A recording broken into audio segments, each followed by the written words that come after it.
Alam nyo, nasabi ko na nga po sa inyo, ang matinding pakinabang ng Atomic Habits. I was really stirred up by this book.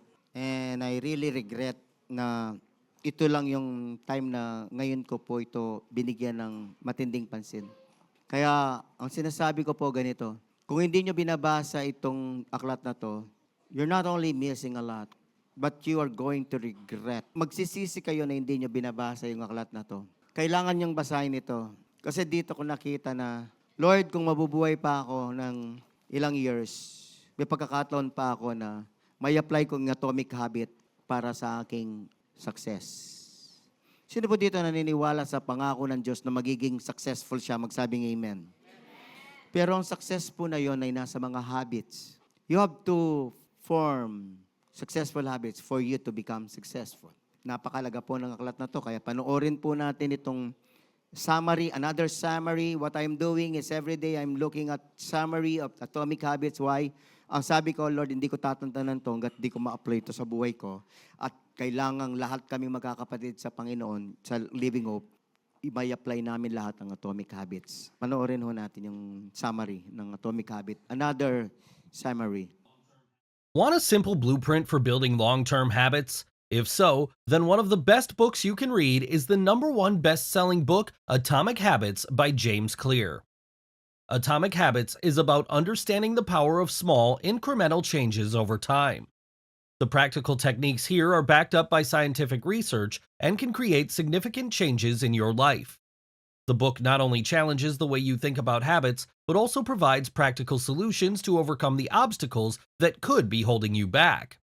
In this video, we will provide a quick summary of the book with 5 simple lessons you can apply immediately to your life. Now, if you'd like to check out the book, we've included a link to it in the description box of this video. And if you enjoyed the content of this video, then please help us out by taking a few seconds to hit the like button and subscribe to our channel. Let's begin this exploration into Atomic Habits with Lesson number 1, Understand the 4 Laws of Behavior Change. The first lesson from Atomic Habits is to understand what drives behavior. Have you ever decided to improve your life, but then find yourself losing motivation after a few weeks or months? This section will explain why. Starting with the first law. Law number 1, make it obvious. If you want to change your behavior or habits, the first thing you need to do is make that obvious. What does this mean? If you wanted to start working out, but all your gym clothes were hidden away at the bottom of your wardrobe, does that make you more or less likely to go to the gym? In most cases, I'd wager the answer will be less. On the other hand, if you place your gym clothes next to your bed and it's the first thing you see when you wake up, you're going to vastly improve your chances of developing this habit. Making habit formation obvious is all about paying attention to your environment and looking for cues that trigger wanted or unwanted behaviors. To learn more about this concept, check out our video about the 20-second rule. Law number 2, make it attractive. A habit has to be appealing for you to make the effort to develop it. The more appealing a habit is, the more likely you are to either foster a positive habit or replace a positive habit with a negative habit. One way of doing this is to use techniques like temptation building, where you pair a habit you need to do with something you want to do. For example, you can listen to your favorite podcast while doing chores or exercise. Anything that makes you want to engage in positive behavior will help you develop the habit. Law number 3, make it easy. If you want to change habits or develop positive habits, you need to make it as easy on yourself as possible. You can make things as easy as possible for yourself by doing the following. Remove any friction and obstacles that prevent you from performing the habit. Breaking the habit down into smaller steps can help make it more achievable. For example, instead of setting a goal to read 50 books in a year, set a goal to read just 10 pages a day. Now let's look at Law number 4, make it satisfying. Finally, and importantly, if you want habit change to stick, it needs to feel rewarding. Positive reinforcement and immediate rewards can help cement your new habits. Track your progress and celebrate small wins. This will not only make you feel good, but also motivate you to continue the habit. For example, you can treat yourself to a little reward like a healthy snack or an extra episode of your favorite show after a productive day of work or exercise. Lesson number 2: The fundamentals of habit formation. Habit formation is a process that has been researched thoroughly, and we understand what the different steps are that build both positive and negative habits. Understanding these principles will allow you more control over your behavior. There are 4 stages to habit formation, and these are cues, craving, response, reward. Let's begin with cues. Cues. The cue is the trigger that initiates a habit. It can be anything from a specific time of day, a location, or an emotional state. By recognizing the cues that initiate your habits, you can start to control and change them. For example, putting the book you want to read next to your bedside light will vastly increase your chances of developing a reading habit. Craving. Craving is the desire or motivation that drives you to perform the habit. Understanding the cravings behind your habits can help you change them. For example, if you're trying to exercise more, you might associate exercise with a feeling of accomplishment or stress relief. The great thing about cravings is that they can be influenced by self-talk. Response. The response is the actual action or behavior that defines the habit. It's the act of performing the habit in response to the cue and craving. If you want to use this to create a new habit, focus on making the response easier or more rewarding. You can do this by breaking down the response into smaller, simpler steps that you can gradually improve over time. For example, if you want to eat healthier, make unhealthy foods much harder to get to. It may seem ridiculous, but it works. Finally, let's look at reward. The reward is the outcome or benefit you receive from performing the habit. It's crucial to habit forming because it's what makes these habits stick around. When trying to create good habits, ensure you have a meaningful and immediate reward associated with them. This will help reinforce the habit and make it more likely to stick. Understanding cues, cravings, responses, and rewards is the key to cultivating habits that work for you instead of against you. But what about breaking bad habits? Lesson number 3: How to break bad habits.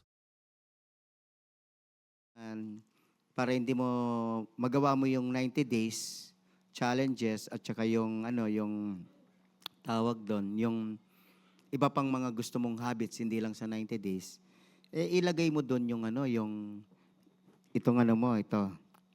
Ito, 'di ba? This is the cue. Oh, pagising mo, make it obvious, 'di ba? At parati i-remind mo yung sarili mo na ang reward nito, magiging stronger Christian ako. Magiging quality Christian ako, yung buhay ko makaka-please sa Panginoon. 'Di ba? So lahat to na naintindihan yon, magsabing amen. Okay, marami ding i-break na bad habits. Yung kabaligtaran ng gagawin natin, pakituloy. How to break bad. Want a simple blueprint for building long-term habits? If so, then one of the best books you can read is Learning How to Break the Bad Ones. In this section, we will discuss the process to follow to banish your negative habits as outlined in Atomic Habits. To break bad habits, you need to do the opposite of the 4 laws of behavior change that we talked about earlier. Let's see what this looks like in practice. Law number 1: Make it invisible. When creating good habits, you want to make things as obvious as possible. When eliminating bad habits, you want to do the complete opposite. Remove the triggers or cues that remind you of the bad habit. By making the habit invisible, you reduce the chances of being tempted. For example, if you want to quit eating junk food, remove all trigger foods from your house. Law number 2: Make it unattractive. Focus on the negative aspects of the habit and visualize the long-term consequences. This can help make the habit less desirable. In the case of quitting junk food, remind yourself of the health issues it can cause. Read about the health issues that obese people face, or imagine your future if you carry on eating too much unhealthy food. Law number 3: Make it difficult. Add obstacles that make it harder for you to perform the bad habit. For example, if you want to stop using your phone excessively, place it in another room or use an app that limits your screen time. To learn more, watch our video about Abal sa social media, ilayo mo yung cellphone mo sa'yo. Kaso, Ang problema naman natin ngayon, nandun lahat sa cellphone yung, yung binabasa natin, yung pinapakinggan natin. Do? Pero maganda yan, pagkagabi, itabi mo na. Ilayo mo sa'yo. Huwag gagawing alarm clock yung cellphone. So mga youth, lahat ng mga sunuring youth, magsabing amen. Huwag niyong itatabi yung phone sa ulo niyo, sa tabi niyo. Alisin niyo para makatulog kayo ng 8 oras. Okay. Please, proceed. Want a simple blueprint for building long-term habits? If as an alarm clock. Law number 4, make it unsatisfying. Find ways to associate the bad habit with negative outcomes so that you feel less rewarded when you engage in it. For example, to quit smoking, you might put aside the money you would have spent on cigarettes and see how much you save over time. Remember, breaking bad habits takes time, and it's essential to be patient with yourself. These are the basic habit mastery skills, but there are a couple more advanced tools to learn. Lesson number 4, Advanced Techniques to Build Habits. In Atomic Habits, James Clear shows us some even more techniques to help stack the odds in your favor. Here are 3 powerful and advanced techniques to skyrocket your progress. Technique number 1, habit stacking. Habit stacking involves combining a new habit with an existing routine or habit. Here's how you do it. Step 1, identify a habit you already do consistently. Step 2, choose a new habit you want to incorporate into your routine. Step 3, create a link between the existing habit and the new habit by performing them together or sequentially. For example, if you wanted to get into the habit of daily exercising, you could find ways to incorporate exercise into your daily routine. You could do a few push-ups when you get out of bed, or find ways to add more walking into your daily routine. This connection helps make the new habit stick and become part of your routine. Technique 2, the 2-minute rule. The basic idea is to break down a task into something that you'll finish within 2 minutes. This lets you practice a habit without feeling overwhelmed. Here are some examples. Instead of cleaning the entire kitchen, start by wiping down one counter. Instead of reading a whole chapter, read just 1 page. Instead of doing a long workout, break it up into small 2-minute sessions. Technique 3, design your environment. The idea behind this technique is to set up your surroundings to make it easier to engage in your desired habit and harder to fall into bad habits. Here are a few strategies for effective environment design. If you want to eat healthier, place nutritious snacks at eye level and hide or remove unhealthy options. To promote exercise, place workout gear in a visible spot or schedule workout sessions with friends. For better focus and productivity, remove distractions from your workspace, such as your phone or television. By designing an environment that supports your goals, your habits will become more natural and sustainable. Now, let's tie everything together with lesson number 5, tracking habits and measuring progress. There are all kinds of things you can do to track your progress. Tracking and measuring are important because it's what gives you the motivation to stick with things over the long term. Here are some methods you can use to accomplish this. 1. Pen and paper. The old school method is simple and reliable. Make a mark for each day you complete the habit. You can use a habit tracker as a fun way to measure your progress and make sure you don't fall off the wagon. We'll link to a specific habit tracker in the show notes of this video. 2. Spreadsheets. If you prefer digital tracking, create a spreadsheet to monitor your habits. You can input the same Ito, meron siyang tracker dito sa likod. Yeah. Lahat na lang merong ganito, magsabing amen. Pakisabi sa katabi mo, gamitin mo to. Tracker ito. So, included dito sa Atomic Habit, tinatrack mo yung progress mo. So, kung wala kang tracking, hindi mo alam kung nagawa mo yung devotion, di ba? Pero kung tinatrack mo, nagawa ko, di ba? Nagawa ko lahat. So, yun. Spreadsheet, sige, tuloy. Want a simple blueprint for building long-term habits? If so, then one of the come with built-in reminders and other features that promote consistency and help you to stay accountable. Habitica and Strides are fantastic apps for this purpose. Remember to keep it simple and choose a method that best fits your circumstances. There are tons of lessons to be learned from James Clear's Atomic Habits. Now, as a reminder, if you'd like to check out the book, we've included a link to it in the description box of this video. And if you want to take immediate action on what you've learned, then check out our video about the 9-step process for building habits that stick. Sinong nakikinabang sa summary? Sabi ng amen? So lahat po, gusto ko pong, if you're really, talagang committed dito, no? Ako, ang ginagawa ko, I see, of course, I read the book and then I see the summaries. Kasi yung summaries nakakatulong na malaki para maintindihan kong mabuti yung aklat. I already saw maybe 15 summaries, no? Kasi pagka seryoso po ako nag-aaral, ganun po ako, ulit-ulit ng ulit-ulit. Okay, so, yung kasing ginagawa natin na good habits, mahirap sa umpisa. Pero yung wakas, pagka na-form mo na, success, masaya. Yung bad habits naman, masaya ngayon, pero ang wakas mo, hindi maganda. Kaya mas maganda na yung nahirapan kang mag-form ng good habit ngayon, pero abang nagpo-progress dahan-dahan, nagiging magaan siya. And then makikita mo na lang, nagiging successful ka in the future. Amen? Okay. So, hindi ka na magre-rely sa motivation. Magre-rely ka sa consistency. Sabi, okay. Ngayon, punta tayo sa Word of God. So, applicable po ito sa lahat ng goals natin. So, kailangan meron po kayong PDP. Lahat po ng may PDP, magsabing amen. Yung hindi pa po nakagawa ng PDP, please, habulin ninyo. Kailangan may PDP kayo this year. At yung PDP, Personal Development Plan, yun ang magsasabi kung anong nangyari yung tagumpay ninyo this year.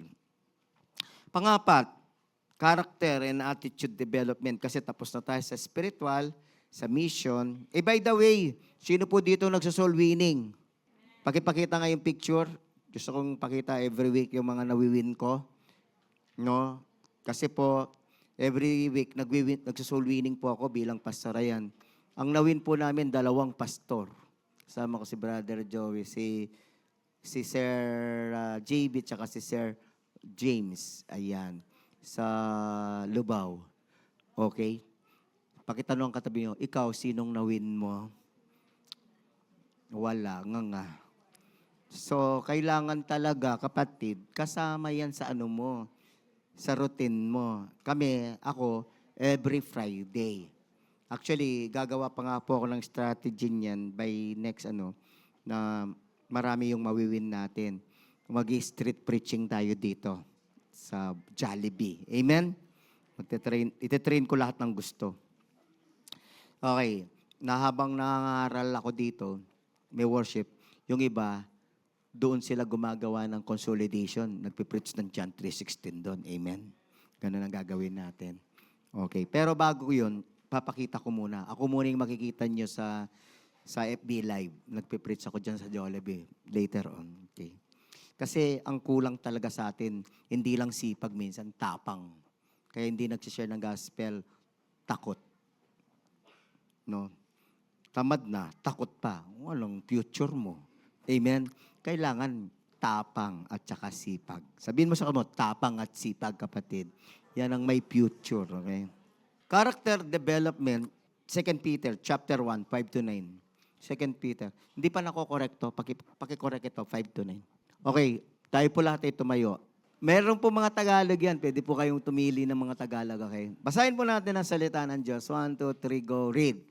For this very reason, make every effort to add to your faith goodness, and to goodness, knowledge, and to knowledge, self-control, and to self-control, perseverance, and to perseverance, godliness, to godliness, mutual affection, and to mutual affection, love.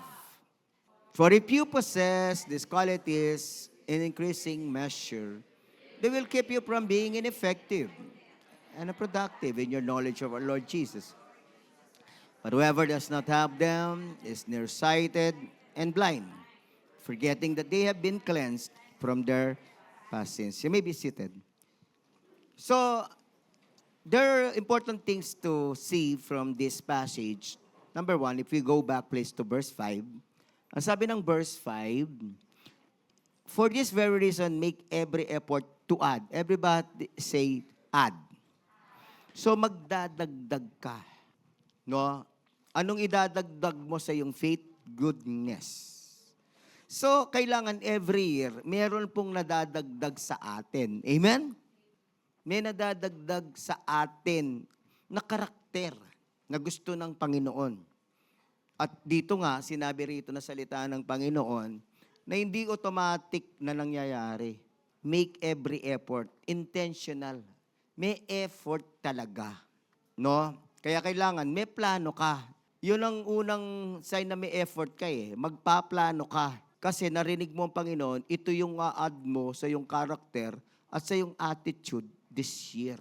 So maraming Kristiyano, kapag ka hindi nag-add ng mga qualities ng Kristiyano, nako, makikita mo, stagnant din yung ugali. Stagnant yung pagiging Christian niya kahit sa ugali. Yung quality, hindi tumataas.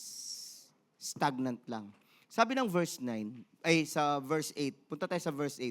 If you possess these qualities in increasing measure, everybody say increasing measure. Ayun, dapat nag-i-increase pa nga yung measure. Kasi hindi naman natin ma-attain yung perfection. Kunwari, goodness, kindness, love. You cannot, anong level ng love nito? Level ng the ratio of 1 to 10. Wala naman makaka-reach ng 10 di ba? Pero at least man lang, kailangan may conscious effort tayo na yung quality ng karakter natin nag-i-increase, increasing measure. Everybody say increasing measure. Yung kunwari, natuto ka ng umibig, nag-umpisa ka sa 1, this year maging 2 naman, di ba? Tapos maging 3 the following year, yung level niya. Kasi lahat ng mga qualities, character, ugali, nag-level up yan. Nag-i-increase sa measure. Kasi it's very possible, sabi na salita ng Panginoon na maraming Kristiyano ang nearsighted and blind. Hindi nila alam kung saan sila kailangang mag-add ng quality ganito ng pagiging Kristiyano at hindi nila alam kung ano po yung i-increase na lang measure. Kasi ang feeling natin, okay na ako dito. Oks na ako dito. Hindi Sabihin mo sa katabi mo, kapatid, mayroong ka pang ikaka-improve. Magkakaisen ka pa dapat.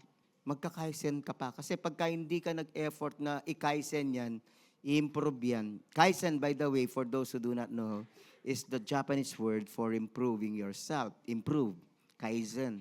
Kaya nga sabi ng Japanese, improving the improved. Yung na-improve mo na, i-improve mo pa. You keep on improving it. You don't stop improving it. Okay? Sabihin mo sa mo, don't stop improving your love. Don't stop improving your character. No, don't stop. So ito po yung gusto ng Panginoon this year sa atin, 2026. Na tayo pong lahat, we will add something to our character. Like for example, kung ikaw pa-late-late ka sa worship, I love you all, no offense, no condemnation, kailangan this year, di ka na nalilate. Okay ba? Sabihin mo sa mo, okay ba? Okay. No offense, no, I love you all, yung mga na-late kanina, no condemnation. Ang late siguro ay, sasabihin ko sa inyo, ang late 7-8. Ang on time siguro 1-8 lang. Sabihin mo sa kata mo, masama to?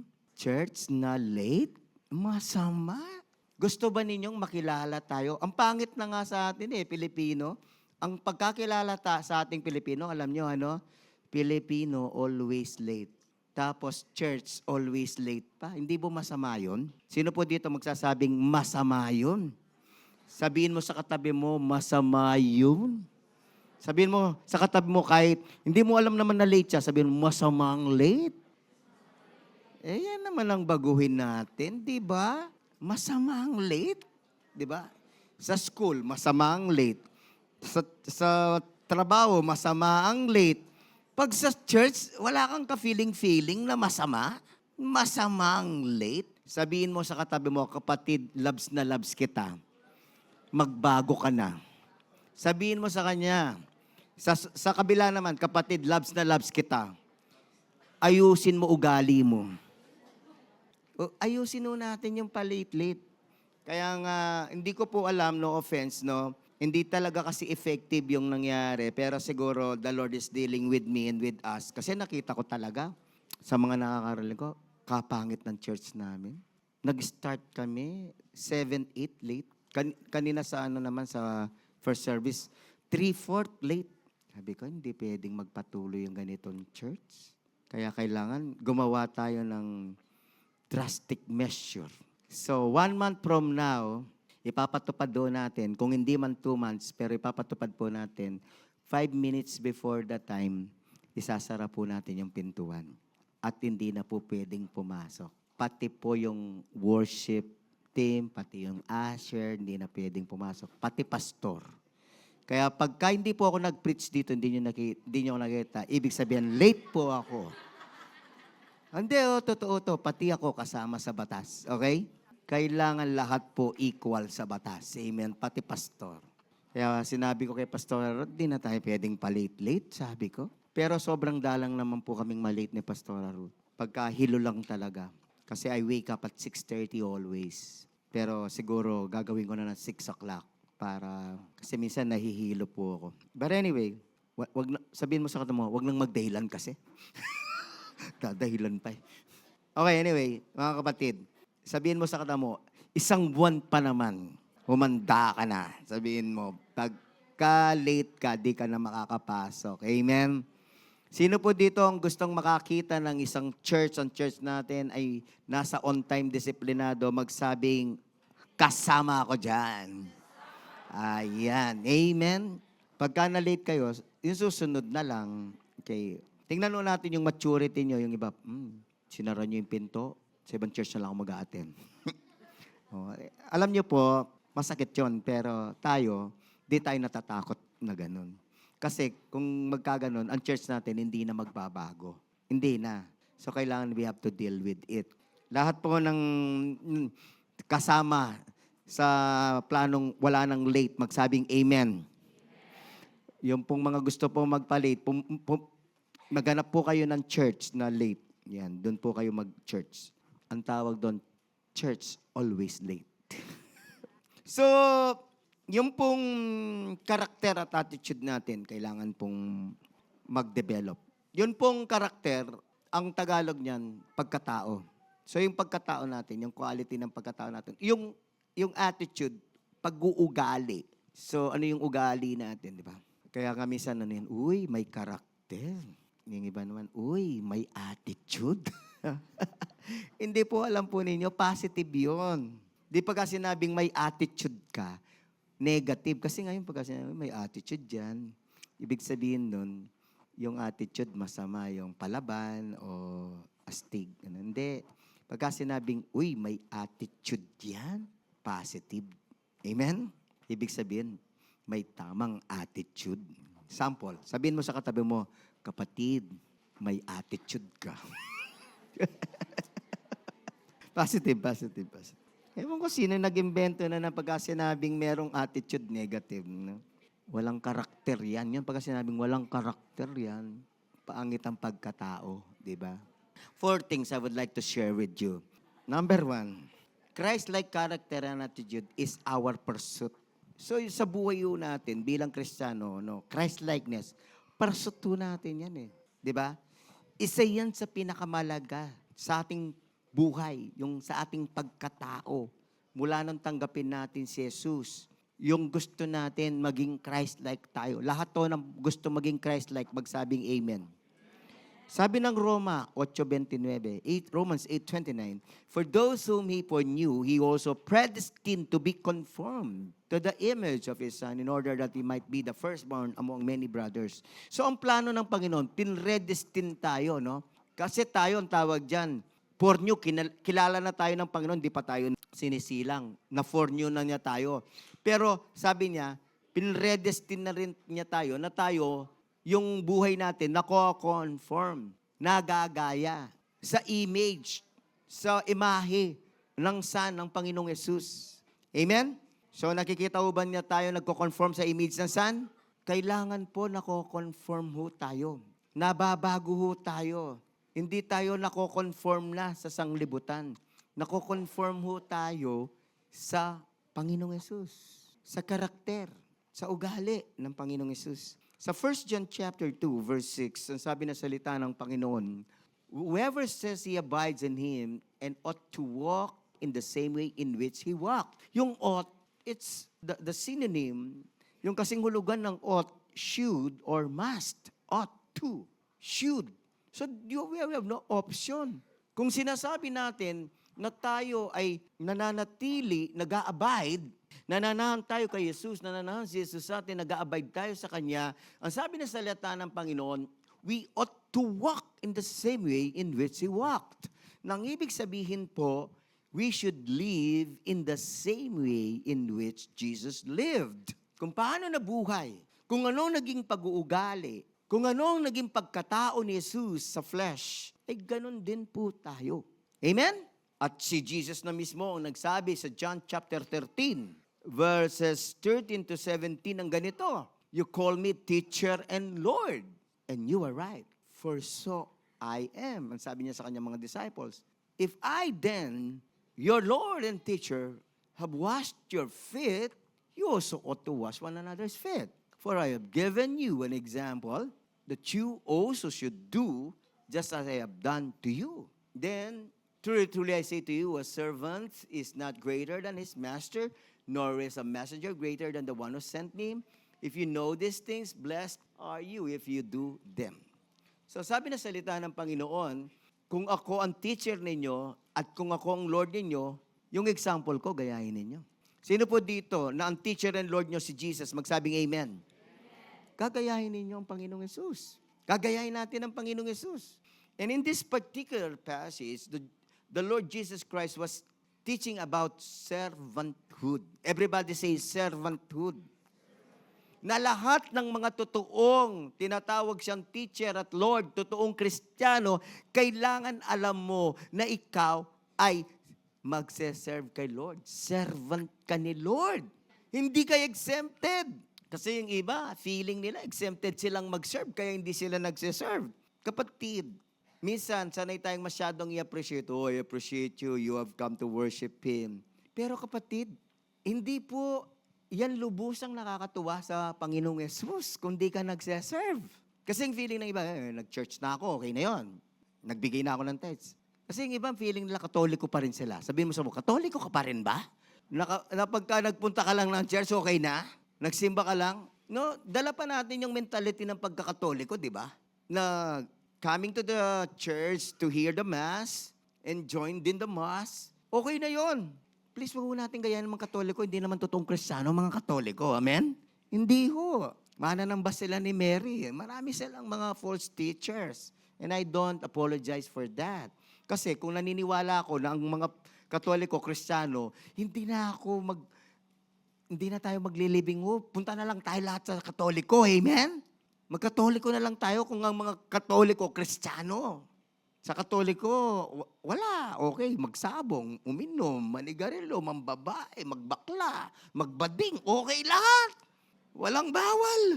Kasi wala namang salita ng Diyos na totoo doon. Amen? Pero tayo, sumusunod tayo sa Bible eh. Amen? Sa aral ni Jesus. Amen?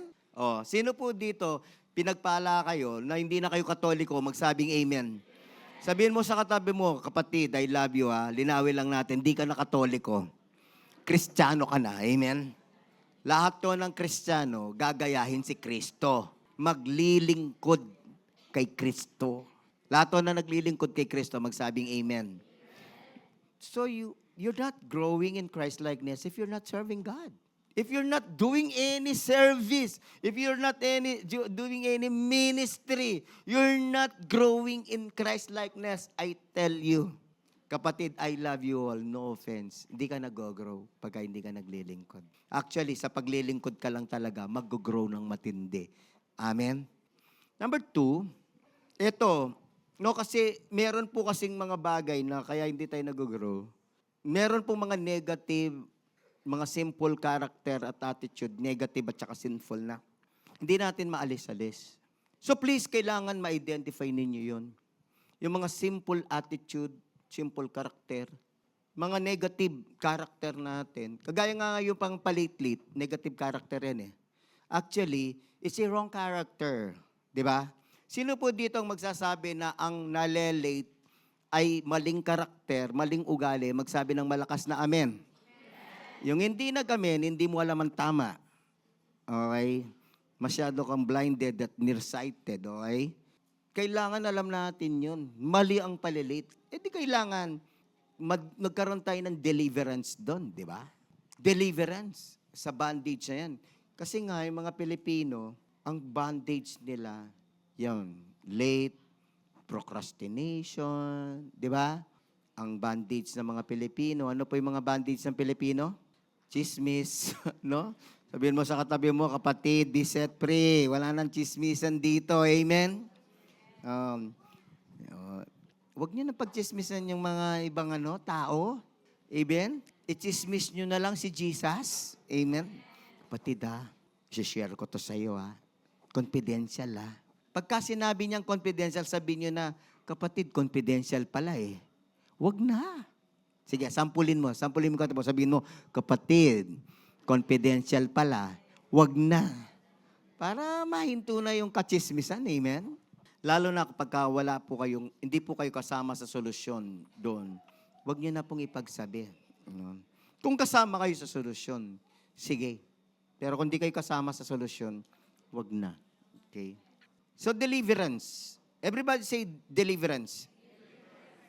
Yan. Yung mga crab mentality, chismisan, no, kapampangan, yung kayabangan, di ba? Yung pride. So, kailangan kasi, idagdag natin sa karakter natin, humility, di ba? Mag-increase measure ng humility. Mamaya, I'll be doing that. But, sabi na Romans 8:36, kasi you cannot add anything.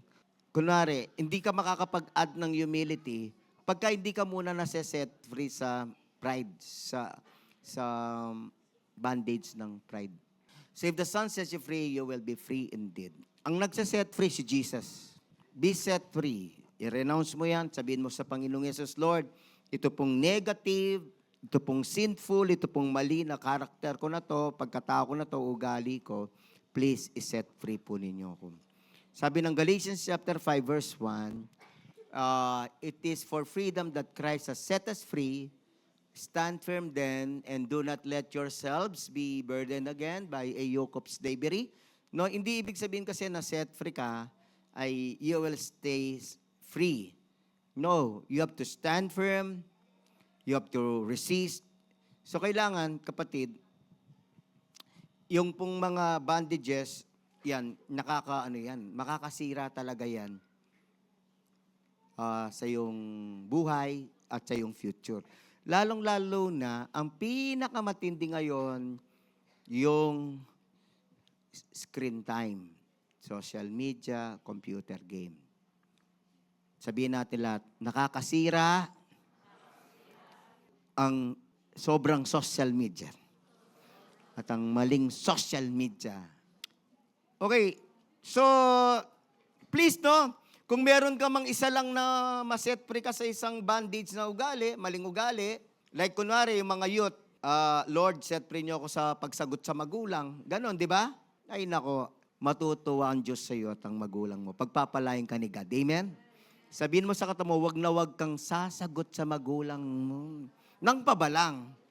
Siyempre, kung maayos na sagot, okay. Tsaka yung yung palabas na, yung mga bata, Number 3, renewing of mind through God's words of the wrong and weak character and attitude. So yung mga, yung kailangan ma-renew yung mind natin. Tingnan ninyo Romans 12:2. Do not conform to the pattern of this world, but be transformed. Sabihin natin lahat, be transformed. Yung mabago ka. Paano ka mababago? By the renewing of your mind. Yung pinaka ginagamit na word ngayon, yung tinatawag na rewiring your brain. Paano ma-rewire yung brain? Ang magre-rewire lang dapat ng brain natin, yung Word of God. Sabi ng Hebrews 4:12, pakilagay nga ang Hebrews 4:12, for the Word of God is living and powerful. The Word of God is the truth. So kapag ka ang brain mo, kaya nga basa tayo ng basa. Sino po dito nagbabasa ng Bible, 3 chapters a day, magsabing amen. Kailangan i-treat mo lang yon parang isang TikTok lang. Oy, mag-TikTok nga ako ngayon ng chapter 41. Di ba? Yung isa kasi, tingnan niyo yung demonyo, no? Pagka tinitiktok mo, ibang bagay, yung sasayaw-sayaw, lalong-lalo na yung mga pakending-kending, enjoy ka. No, you have to hack your mind. What's the benefit if you are going to read the Word of God? Ako pa nga, ang ginagawa ko, yung audiobook, yung may drama pa eh. May mga sound effect pa yung pinapanood ko, yung kulay green. I-treat mo lang siya as parang TikTok lang. Iti-TikTok ko nga to, chapter 41. Anong chapter tayo ngayon? Kasi natapos ako 41 kahapon. Advance ako yata ng 3, no? Chapter 39. Chapter 39. Mamaya naman, chapter 40. Mamaya, chapter 41. Pero pagka ginawa mo lahat ng chapter, ay mamaya ko lahat ito panonoorin. Wala na, tatamarin ka na. Ito yung tinatawag nating 2-minute rule. Ay, sabihin mo lang, 5 minutes lang to. Actually, pagka binasa mo nga, baka mga 2.5 minutes lang. Kasi ako, 4 to 5 minutes siya kasi nga gusto ko naririnig yung drama eh. Yung mga sagutan ng mga characters doon sa audiobook ko. Kasi mas tumatatak sa isip ko. Kasi gusto kong tumatak sa isip ko yung salita ng Diyos. Kaya nagiging 4 to 5 minutes siya sa akin. Sabihin mo sa katabi mo, rewire your brain. I-rewire mo lang yung brain mo. At ang pang-rewire dyan, salita ng Diyos. Amen?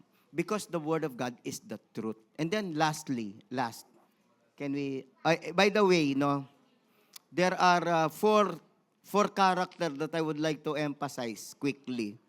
Number 1, patience. Please do not let impatience to rule over your emotion, to rule over your life. Ipapahama ka dyan.